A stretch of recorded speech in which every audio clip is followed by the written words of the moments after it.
Assalamualaikum warahmatullahi wabarakatuh. Apa kabar kawan-kawan semuanya dimanapun berada? Jumpa lagi bersama kami di Ngobor alias ngobrol horor ya, masih bersama Mas Ayung di sini yang nantinya akan bercerita tentang sesuatu yang agak-agak gimana gitu ya, Mas Ayung ya? Iya, tentunya yang horor-horor. Yang horor-horor lah seperti itu. Dan apa ya? Bagi semua yang hadir di sini ya, yang menonton ini silakan menyimak lah. Ada Mas Ayung mau bercerita apa nih, Mas Ayung?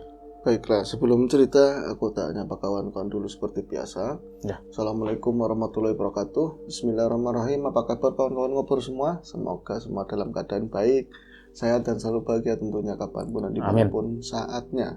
Kembali kita ada di sini berdua masih sama Bang Ogan. Bakal nge-share cerita-cerita horor dari teman-teman, dari subscriber dan juga mungkin dari lingkungan kita ya. Terima kasih untuk teman-teman yang udah mendukung channel ini selalu, udah mantengin juga, yang udah like, komen, yang udah ngasih support tank juga. Terima kasih sekali. Langsung ke cerita ya Bang ya. Ya, cerita langsung. Siap, ini ada sebuah cerita ini dari Mas Roni. Cerita dari Mas Roni dan kejadian peristiwa horor itu terjadi sekitar tahun 90-an.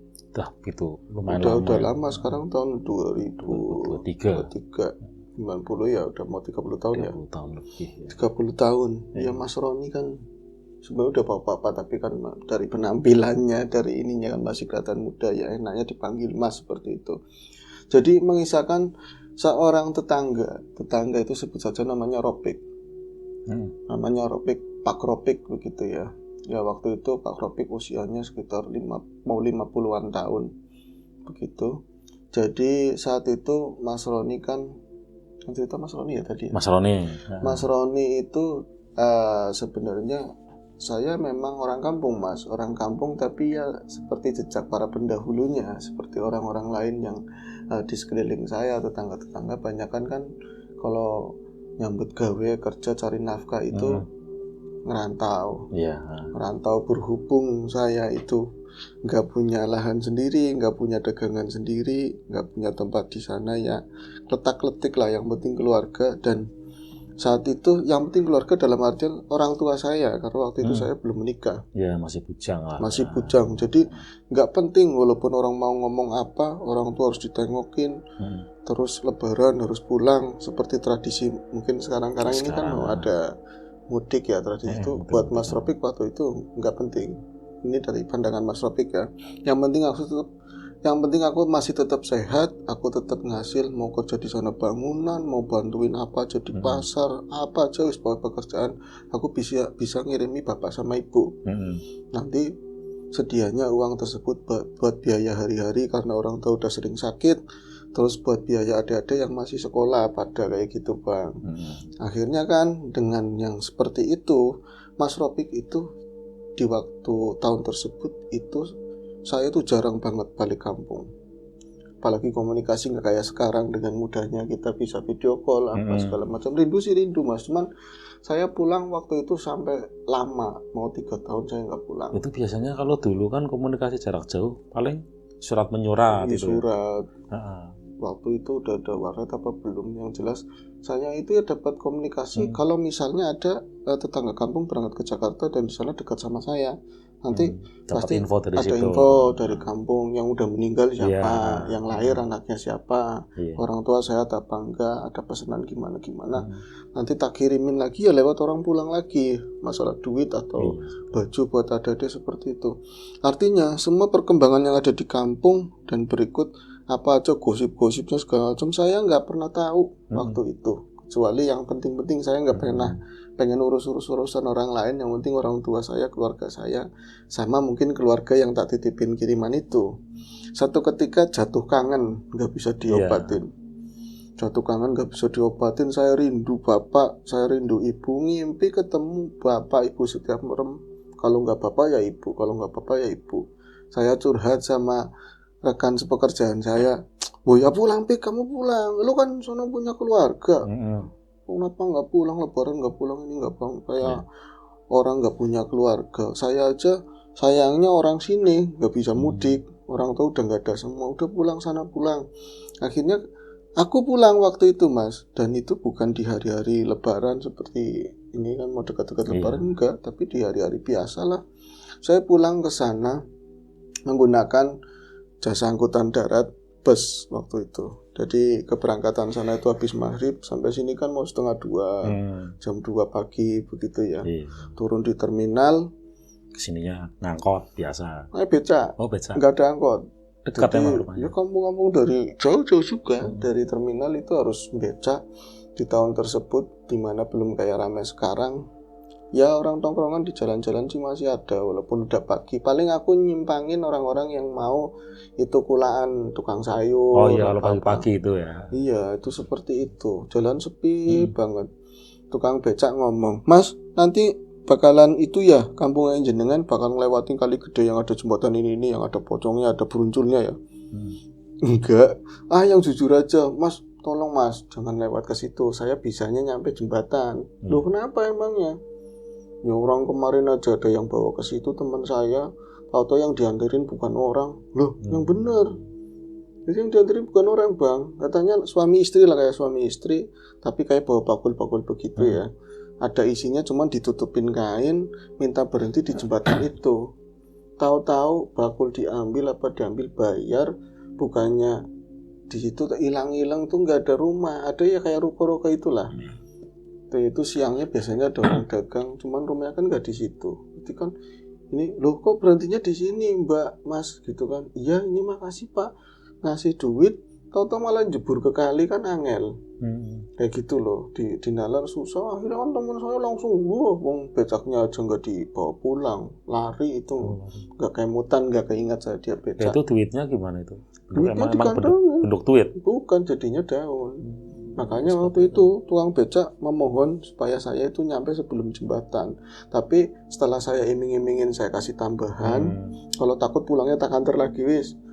Mau dengan berat hati, sampailah ke kampung saya. Sampai kampung saya itu kan masih ngidul-ngidul juga, nembus beberapa kebun, masuk gang yang pas sama becak dengan lampu badainya di bawah gitu kan, agak gerimis juga, ditutupin atasnya begitu.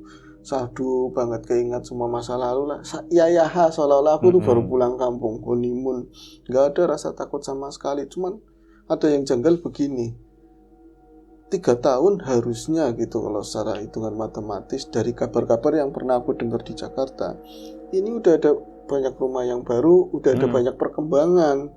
Kok rumahnya Mang Karmen ya masih seperti itu, rumahnya si siapa ya masih nggak ada perubahan yang berarti, bahkan kebun-kebun ya masih sama kayak lagi aku 3 tahun lalu nggak pulang. Tapi pas mendekati kampungan saya, benar-benar mau lingkungan saya lah, 1 RT itu, saya mendengar ada suara teriakan-teriakan, ada suara gaduh di sekitar jam 2:30 lah. Kalau misalnya jam 3 kan udah ada orang bangunin mau subuh. Kalau itu belum ada. Tapi sekarang kan udah ada tol, udah berisik.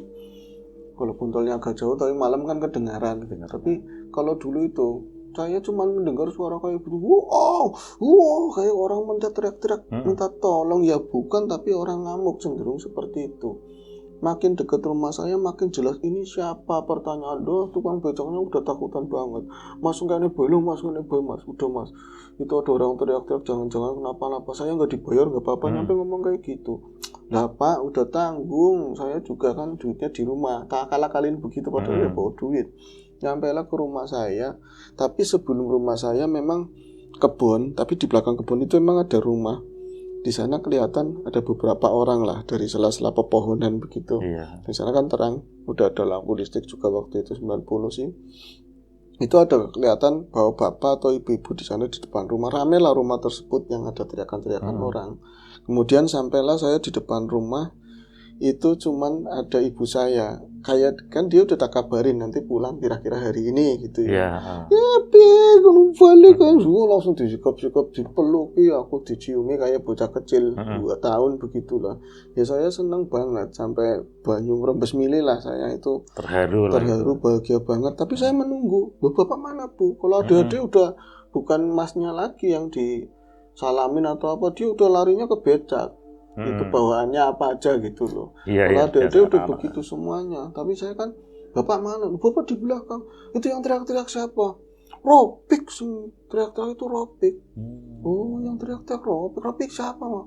Ropik itu, masa kamu lupa? Itu dulu masih kakak kelas kamu, lagi kamu kelas 2 SD, dia kelas 6 lah. Oh, Man Ropik, manggilnya Man Ropik.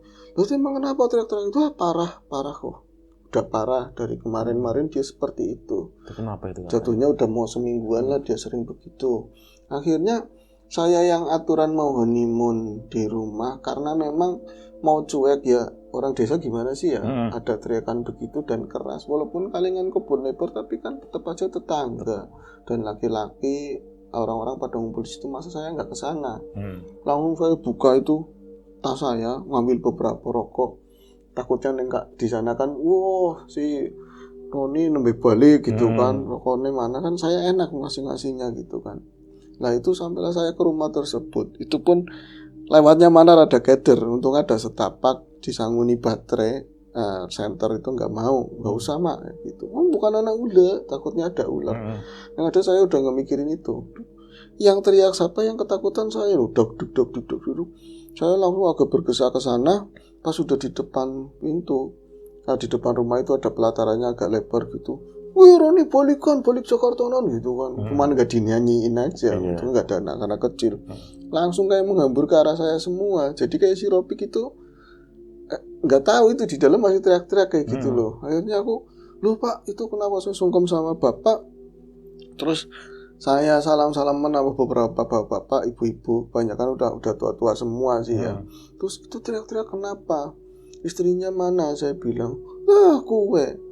Itu nggak ada penjelasan, kamu mau nengokin ke dalam aja. Jadi itu rumah orang tuanya Ropik ya. Sebelumnya yang Mas Roni tahu, Ropik itu udah di tetangga desa, dia dibikin rumah di sana gitu loh. Malah sempat mulia, bahasanya jadi orang lumayan punya lah, karena dia dagangan begitu kan, di Jakarta dagangan. Kok kenapa ada di rumah orang tuanya, terus teriak-teriak di belakang, di dalam rumah. Akhirnya saya dituntun sama nyai-nyai lah di situ, ibu-ibu, yuk tiliki, bukan kamu bisa, bukan kamu bisa apaan, siapa tahu kamu bisa nulungin maksudnya.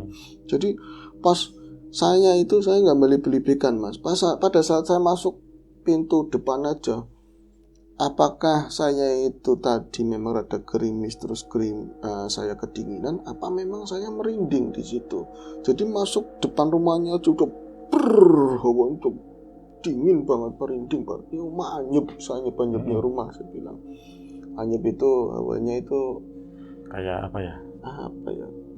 Ya dingin nggak enak, pengap begitu. Masuk, terus saya nggak menemukan satu orang pun di dalam kecuali yang antar saya, yang lain di luar. Loh, Ropiknya makin keras kan di dalam. Ternyata itu bukan di ruang depan atau ruang tamu atau ruang tengah atau di dapur, tapi dia adanya di sompangan. Itu bagian rumah belakang yang terbuka. Biasanya di orang Jawa sering begitu, rumah-rumah dulu begitu ya. Ada terus terasnya. Saya masuk ke sana, makin merinding, makin gak enak banget. Saya malah udah terlanjur ditarik-tarik begitu, tangannya digandeng sama nyai-nyai. Kamu tulungin, kamu nggak tahu apa, suruh nulungin apa, kasusnya apa aja nggak ngerti. Saya makin ke belakang, nggak nalar ada orang begitu kan, dikasih lampu atau apa, nggak ada lampunya. Itu akhirnya dia mau di mana tadi Ropik, tapi keras banget teriak-teriak, ojo mele, jangan kesini, katanya begitu. Jangan kesini apa? Tapi dari ya yang agak terbuka begitu kan kelihatan. Jadi dia itu ada kolam gede begitu ya, di depannya ada sumur yang pakai katrol. Sumur itu kan agak tinggi begitu ya, segini pinggang. Terus ada palangan sakanya buat naruh katrol gitu. Posisinya kayak di situ lah. Ya saya pernah main ke rumah itu lagi zaman-zaman kecil. Dia posisinya di situ berdiri, tapi seakan tangannya terikat begini, Bang. Wah, teriak-teriak gini. Tuh colek, bangsat kabeh gitu, marah-marah. Nah, saya mundur lagi. Wis nyi. Udah maksudnya. Kita tulungi apa? Saya nggak ngerti apa-apa. Nah, kita akan penasaran. Saya itu balik lagi ke depan, saya ambil senter dulu kan, baterai yang gede yang stainless. Yang pakai ini masih pakai baterai. Bapak ikut masuk ke dalam. Pik, Pik, Ron, tulungi ya kena ke Ron. Dulurmu, tetanggamu, sedulur kamu itu tulungi apa saya nggak ngerti. Lah kamu kan dulu pernah nyantri apa hubungannya, emang kenapa Ron Ropik? Itu saya sambil jalan, pas saya corongin begitu kaget luar biasa. Man Ropik yang saya tahu itu orang yang ganteng, bersih. Hari itu emang sebenarnya kulit masih bersih ya, tapi dia kelihatan tua, kucel. Jadi rambutnya itu panjang gitu ya. Ya nggak terlalu panjang sih, tapi bener-bener awut-awutan, nggak teratur. Dia telanjang baju tapi tangannya diikat sama tiang itu. Tiangnya apa namanya tadi ya? Sumur yang samping yang buat tempat katrol itu. Kalau lihat sampingnya sih ada jet pump begitu kan, berarti sumur itu udah nggak kepake. Diikat di situ. So, kaget, Pak ini kenapa Pak? Dasarnya enggak kok kayak gitu. Kalau orang udah manisnya hilang, tinggal sepahnya kayak gitu dicampakkan, dibuang. Akhirnya saya dari situ, ya memang gak bisa berbuat apapun. Mas mau nolongin apa? Saya cuma ngeliat orang meronta-ronta, kesakitan, apa yang menceracau nggak jelas. Saya balik lagi ke depan. Di depannya itu saya dapat cerita. Bahwa ceritanya begini gitu ya. Man Ropik itu sebenarnya salah satu pengusaha kuliner sukses di tahun itu begitu ya. Dia menikah padahal ya bukan dari orang berada, orang biasa lah. Tapi punya rumah gede kayak gitu tua itu lumayan kalau dulu. Iya. Terus usahanya jalan, maksudnya usahanya meningkat begitu. Akhirnya dia menikah dapat orang yang lumayan punya, anak satu-satunya begitu Bang katanya. Itu orang desa sebelah. Kemudian setelah menikah tambah moncer, usahanya tambah jadi, sebutlah sampai si Man Ropik itu bikin rumah di kampungnya istri begitu. Bikin rumah di situ lengkap dengan perabotannya semuanya begitu. Dan semua itu berjalan normal. Dia punya anak itu perempuan. Punya anak laki-laki. Tapi konon yang saya tahu si kecilnya dulu saya pernah lihat. Anak itu baik-baik aja, tapi ketika gede kan saya nggak ngerti ya pertumbuhannya kayak apa. Katanya bocah lanang tapi isinan, bocah laki-laki tapi yang bukan kayak laki-laki beneran kan tegas atau apa, isinan itu dinikahkan sama perempuan yang ya bahasanya nggak tahu itu pembantunya atau apa, nggak ngerti, pembantunya yang di warung sana gitu kan. Nah itulah awal-awalnya semuanya jadi berantakan. Loh, gimana jadi berantakan, Wak? Ini menikah kok berantakan, anaknya menikah. Enggak, kita bener mbok ora, ini bener apa enggak? Wong ceritanya mengarah ke situ semua. Ropik juga dulunya enggak gila begitu. Oh, dikatakan gila, Bang. Jadi awal-awal pulang kampung, dia bukannya dari Jakarta ke rumahnya dia sendiri, malah pulangnya ke sini. Itu semua tetangga diaduin semua bahwa saya itu kesiksa banget setelah punya mantu ini. Dia itu pengen mateni saya, pengen bunuh saya. Katanya pengen bunuh saya. Loh, kamu kok bisa ngomong kayak gitu? Katanya tiap malam saya itu didatangin makhluk itu macem-macem banget di sana di warung. Loh, anaknya waktu itu di mana? Anaknya sudah di kampung. Kayak berleha-leha gitu loh. Kayak berleha mendapat kiriman dari orang tua yang susah payah di sana. Apa dagang itu anak mantu sama tadi anaknya sendiri itu di rumah. Dia dapat kiriman kayak gitu toh. Tapi di sana itu kan warungnya lumayan gede, ada biasanya kan bukan warteg tempel, cuman ada ruang apa namanya kayak rumah lah mirip di kamar. Itu setiap malam semenjak anaknya menikah sebulan begitu, dia sering didatangin sosok-sosok aneh di warungnya Bang. Tapi itu sosok-sosok itu pernah ditanyain ke orang pinter lah begitu ya. Kalau itu kan lumrah. Katanya bukan mau nutup rezeki, bukan mau nutup warung dagangan, bukan dari persaingan, tapi selalu buntu. Setiap orang pinter yang ditanyain ini dari keluarga sendiri kayak gitu. Selalu omongannya seperti itu. Nah makin lama makin Pak Topik itu menceritakan, ya Ron, itu kalau malam dia kan tutup jam 11. Kalau udah beres-beres jam 12 gitu mau merem baru mau slek kayak gitu, pasti di pintu kamarnya itu selalu didatangin sosok kayak gitu. Sosoknya apa? Ya kadang-kadang buta hijau, kadang-kadang gondoruwo, yang kayak gitu yang serem-serem. Tapi istrinya nggak pernah lihat. Jadi dianggapnya kayak si Ropik itu cerita, tapi istrinya kayak seakan-akan suaminya itu mengada-ada kayak gitu nggak loh. percaya gitu Nggak ya. percaya, dan nggak percayanya si istrinya itu karena memang sering ada komunikasi kadang-kadang sama orang ya, atau membantu waktu itu juga katanya lah nggak ada apa-apa bu, nggak ada apa-apa kayak gitu. Jadi nggak pernah percaya. Lama-lama ini siapa makhluk-makhluk itu bukan cuma ngaton begitu, ngadeg begitu ya, memperlihatkan, menampakkan diri itu, tapi udah mulai fisik bang. Jadi itu pernah suatu ketika Ropik itu belum parah. Cerita malam itu yang dia kayaknya nggak salah ngomong malam Selasa apa itu agak larut, dia nggak bisa tidur karena gelisah banget, udah gitu hawanya gerah waktu itu panas banget. Terus istrinya waktu itu nggak di warung, emang lagi pulang kampung, lagi sendirian lah sama pembantu itu pun laki-laki pembantunya.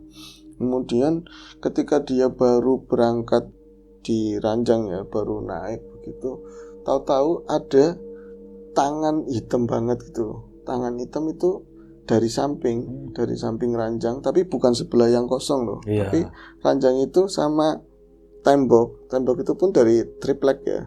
Itu kan ada sela sedikit, itu ada tangan yang keluar begitu hitam banget, itu langsung kayak gini langsung ke lehernya dia.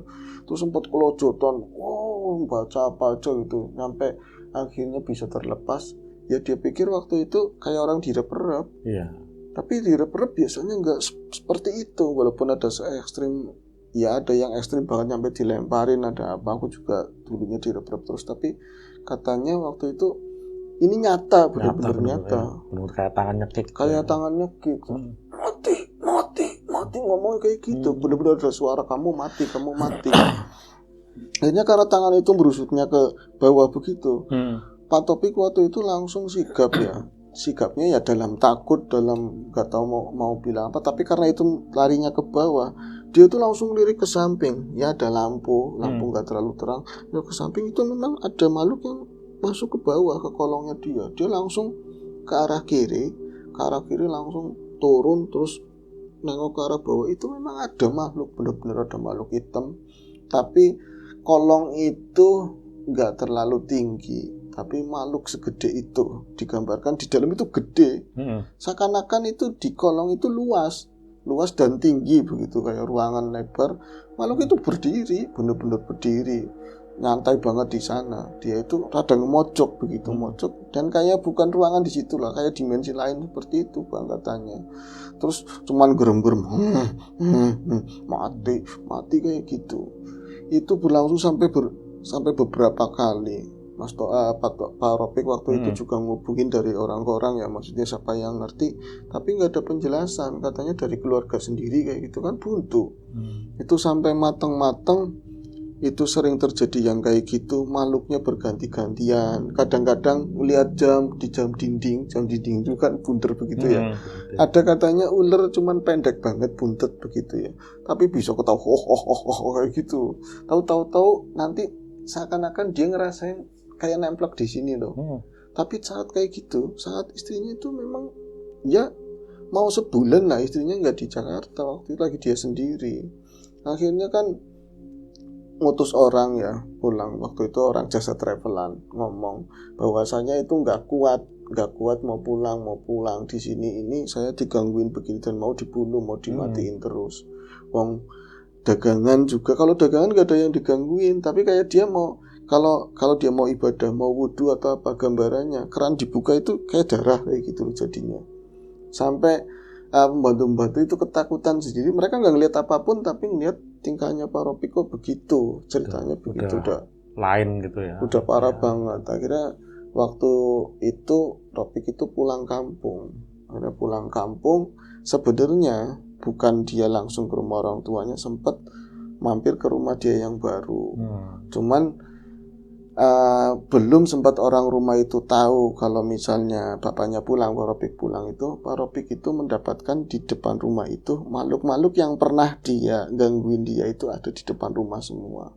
Ya jam-jamnya sama kayak Roni pulang gitu, jam 2 mau jam 3 kayak gitu. Ya dari sosok Foto hijau kondoro apa makhluk-makhluk yang hitam itu. Ada semua di situ. Ada semua di situ. Akhirnya kan kayak logikanya bermain. Ini dari keluarga sendiri. Masa iya sih dari keluarga saya kayak gitu.